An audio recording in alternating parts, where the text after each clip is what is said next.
బులెటిన్లో breaking news చూస్తున్నాం. ఢిల్లీలో ప్రధానమంత్రి నరేంద్ర మోడీ అధ్యక్షతన కేంద్ర కేబినెట్ సమావేశం కానుంది.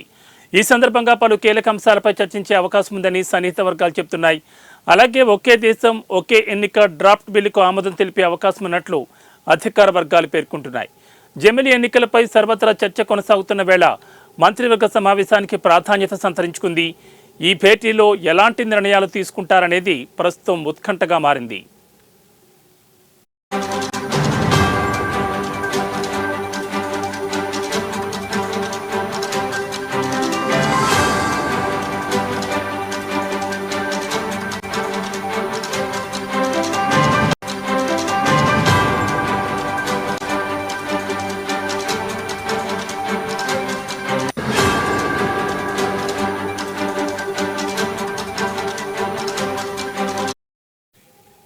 కాగా గత నెల 25వ తేదీన ప్రధాని నరేంద్ర మోడీ నేతృత్వంలోని క్యాబినెట్ పాన్ 2.0కి ఆమోదం లభించింది. కనెక్టివిటీకి సంబంధించిన 3 ప్రధాన రైల్వే ప్రాజెక్టులకు సైతం గ్రీన్ సిగ్నల్ ఇచ్చింది. అలాగే అక్టోబర్ 3వ తేదీన మరాఠీ, పాలీ, ప్రాకృతం, అస్సామీ, బెంగాలీ భాషలకు శాస్త్రీయ హోదాను కేంద్ర ప్రభుత్వం కల్పించింది.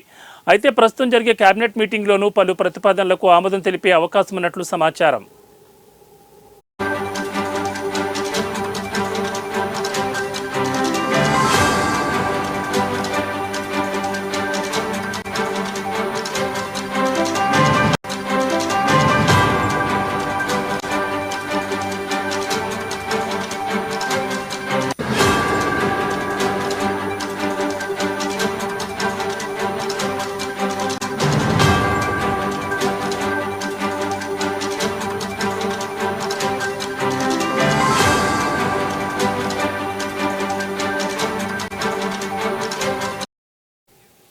ఢిల్లీలో ప్రధాని నరేంద్ర మోడీ అధ్యక్షతన కేంద్ర కేబినెట్ సమావేశం కానుంది. ఈ సందర్భంగా పలు కీలక అంశాలపై చర్చించే అవకాశం ఉందని సన్నిహిత వర్గాలు పేర్కొంటున్నాయి.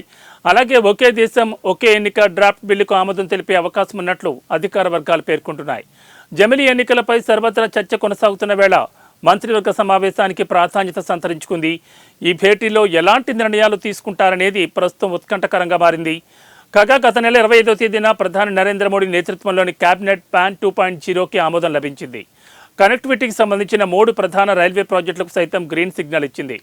అలాగే అక్టోబర్ 3వ తేదీన మరాఠీ, పాలీ, ప్రాకృతం, అస్సామీ, బెంగాలీ భాషలకు శాస్త్రీయ హోదాను కేంద్ర ప్రభుత్వం కల్పించింది.